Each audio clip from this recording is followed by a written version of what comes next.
Welcome all dear 10th standard students in the English grammar series number 11. Today we are learning about articles, and this topic is very much favorite for students because students score maximum marks or out of marks in this topic. And remember, from standard 7th you have activities related to this topic in the activity sheet in the examination. So this is very easy topic to score out of marks. Let's see what are articles. Articles means उपपदे. मराठीमध्ये in our mother tongue, आपल्या मातृभाषेमध्ये आपण मराठीमध्ये उपपदे म्हणतो आर्टिकल्सला. हे उपपदे नामाच्या आधी, वाक्यामध्ये जे नाम आपण वापरतो त्या नामाच्या आधी वापरलं जात असतं. ह्या ही जी उपपदे आहेत यांचे दोन भाग पडतात. मी फळ्यावरती तुम्हाला एक डायग्राम काढून दिलेली आहे. पहिला प्रकार आहे डेफिनेट आर्टिकल, म्हणजे निश्चित आर्टिकल, जे आपण वाक्यामध्ये बोलत असताना ज्या वेळेला आपण निश्चितता दाखवतो, कन्फर्मनेस दाखवतो, त्यावेळेला हे डेफिनेट आर्टिकल वापरतो आपण द हे. आणि इनडेफिनेट आर्टिकल जे दोन प्रकारचे आहेत ते म्हणजे अ आणि ॲन. अ आणि ॲन म्हणजे डेफिनेट आर्टिकल हे द आहे, निश्चितता दाखवण्यासाठी वापरतो आपण ते. आणि इनडेफिनेट आर्टिकल हे दोन आहेत, एक आहे ए आणि दुसरा आहे ॲन. तर आपण हे कुठे कुठे वापरत असतो त्याबद्दल आज आपण माहिती घेऊ. तुम्हाला काही एक्झाम्पल्स फळ्यावर लिहून दिलेले आहेत आणि त्या एक्झाम्पल्समध्ये आपण डेफिनेट आर्टिकल वापरलेलं आहे. पहिलं वाक्य बघा, the cow is a useful animal. आता बघा मित्रांनो, या ठिकाणी द आणि अ असे दोन आर्टिकल्स एकाच वाक्यात वापरलेले आहेत. The cow is a useful animal. आता इथे आपण द का वापरला आहे वाक्यामध्ये? कारण अनेक प्राण्यांमधून एका पर्टिक्युलर प्राण्याबद्दल सांगितलेलं आहे, बोललेलं आहे, माहिती दिली या वाक्यामध्ये, म्हणून द काऊ आपण द हे आर्टिकल वापरलेलं आहे.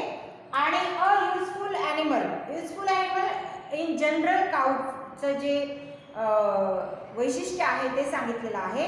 इन जनरल बोललेलं असल्यामुळे अ हे आर्टिकल आपण वापरलं आहे. The cow is a useful animal. दुसरं वाक्य बघा, the earth is the best place to live. आता ह्या वाक्यामध्ये दोन ठिकाणी आपण द वापरलेला आहे.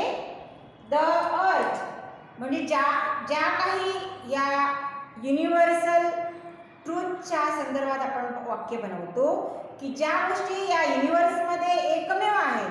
म्हणजे आपण स्टार्सला द स्टार्स म्हणतो, द सन म्हणतो, द मून म्हणतो, द अर्थ म्हणतो. कारण काय की ह्या गोष्टी युनिव्हर्समध्ये फक्त एकमेवाद्वितीय अशा आहेत, म्हणून आपण त्यांच्याबद्दल बोलत असताना द हे आर्टिकल लावलंच पाहिजे.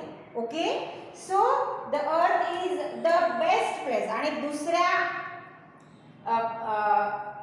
दच्या बाबतीत मी तुम्हाला सांगेन की ज्या वेळेला आपण सुपरलेटिव्ह डिग्री वापरतो ना, म्हणजे मोस्ट वापरायचं असेल वाक्यामध्ये तर आपण द मोस्ट असं वापरतो, किंवा EST ॲडजेक्टिव्हला जेव्हा आपण लावतो त्यावेळेला आपण द बेस्ट, द हे आर्टिकल सुपरलेटिव्ह डिग्रीमध्ये वापरतो आणि वापरलंच पाहिजे.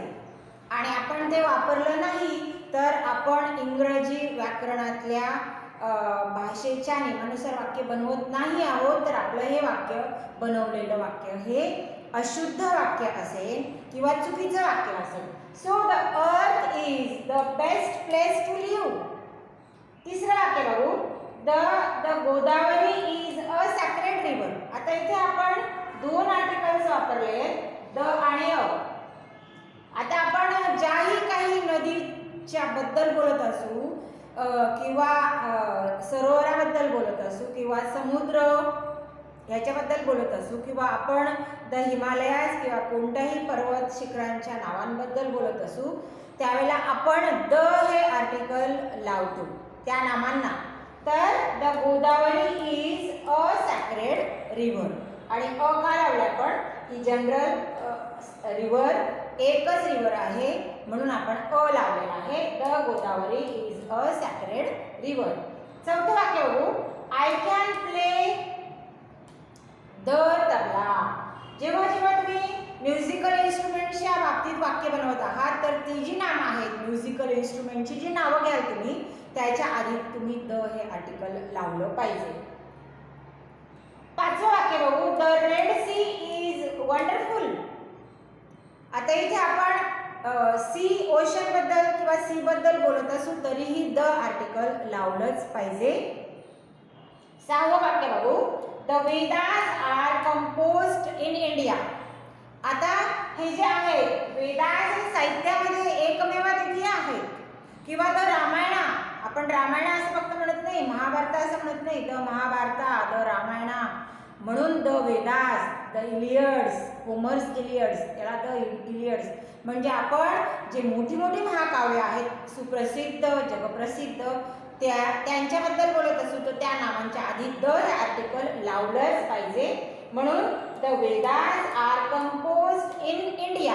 आणि इंडियाच्या आधी आपण कोणतंच आर्टिकल वापरलेलं नाही. म्हणजे काय मित्रांनो की आपण देशांच्या नावांच्या आधी किंवा खेळांच्या क्रिकेट, खो खो किंवा कबड्डी किंवा रेसलिंग कोणत्याही खेळाच्या आधी द किंवा अ किंवा अँड कोणतंच आर्टिकल लावत नाही. हो, पण जे देश समूहाने तयार झालेले आहे the USSR, the UK, the USA जे समूहाने तयार झालेले देश आहेत त्यांच्या नावासमोर मात्र आपण द हे आर्टिकल लावतो. आता आपण अच्या बद्दल माहिती आणि अँड इनडेफिनिट आर्टिकलच्या बाबतीत माहिती मिळवू. हे जे आहे अ हे मोजता येणारे एकवचनी व्यंजन आहे ज्याच्याने सुरू होतं वाक्य. व्यंजनाने म्हणजे कन्सोनंटने वाक्य सुरू होतं म्हणजे व्होवेलने नाही, स्वराने नाही. आणि जे नाम असतं त्या नामाची जी सुरुवात असते ती व्यंजनाने असते आणि ते मोजता येणारं असतं 1 2 3 4 अशा रीतीने त्या नामाच्या आधी आपण अ हे आर्टिकल वापरतो. उदाहरणार्थ not a word was spoken म्हणजे काही वेळेला एक वन दाखवायचा असेल आपल्याला संख्यात्मक तर आपण त्यावेळेला वन म्हणायच्या ऐवजी अ म्हणत असतो. Not a word was sed म्हणजे एकही शब्द बोलला गेला नाही. संख्यात्मक तुम्हाला जेव्हा एकच संख्या दाखवायची असेल तेव्हा वनच्या ऐवजी आपण अ वापरतो. A beggar came to me. A beggar came to me. तो बेगर त्याचं नाव गाव वगैरे काहीच मला माहित नाही तो कोण आहे म्हणून आपण डेफिनेट आर्टिकल नाही वापरू शकत. अ इन जनरल आहे म्हणून आपण आणि मोजता येणारा जो एकच बेगर माझ्याकडे आला म्हणून मी अ वापरला. A beggar came to me. A student should follow discipline. A student should follow discipline. आता इथे अ स्टुडंट हा पण एकच स्टुडंट आहे, कोण पर्टिक्युलर स्टुडंट नाही तर एकूण स्टुडंट्सच्या बद्दल सांगितलं आहे की एक विद्यार्थ्याने डिसिप्लिन ओबे करावे. ओके, एक स्टुडंट आपण घेतलेला आहे म्हणून एक सिंग्युलर नाम असल्यामुळे आपण अ स्टुडंट शुड फॉलो डिसिप्लिन. त्यानंतर आपण अँड बघू. अँड केव्हा वापरतात? जेव्हा नामाची सुरुवात ही स्वराने होते म्हणजे वॉवेलने होते किंवा त्या नामाचा आवाज हा स्वरात्मक येतो. उदाहरणार्थ ए ई आय ओ यू हे स्वर आहेत आणि ते नाम एकवचनी असलं पाहिजे मित्रांनो तर त्या नामाच्या सुरुवातीला अँड वापरतात. किंवा त्याची सुरुवात काही वेळेला स्वराने झालेली नसते पण त्याचा आवाज जो आहे ना तो मात्र स्वरात्मक येतो. उदाहरणार्थ काही जण आहे ना हॉटेल म्हणतात, काही जण हॉटेल म्हणतात, हॉटेल. तर त्यावेळेला काही हॉटेल म्हणतात ते हॉटेल म्हणतील आणि काही म्हणतात ते हॉटेल ते हॉटेल म्हणतील. अशा रीतीने आणि यातला फरक आहे. किंवा ऑनेस्ट ह्याचं स्पेलिंग एच ने सुरू होतं, पण त्याचा जो उच्चार आहे तो ओ पासून हे स्वर असल्यामुळे I am an honest person असं आपण म्हणू. I am an honest person. Okay. तर तिथे आपण यच जरी व्यंजन जरी असलं तरी त्याचा आवाज मात्र स्वरात्मक असल्यामुळे आपण अँड वापरतो. इथे बघा आय लाईक अँड ऑरेंज. इथे हा जो ऑरेंजचा ओ आहे तो स्वर आहे ऑलरेडी, म्हणून आपण अँड वापरला. I like and orange.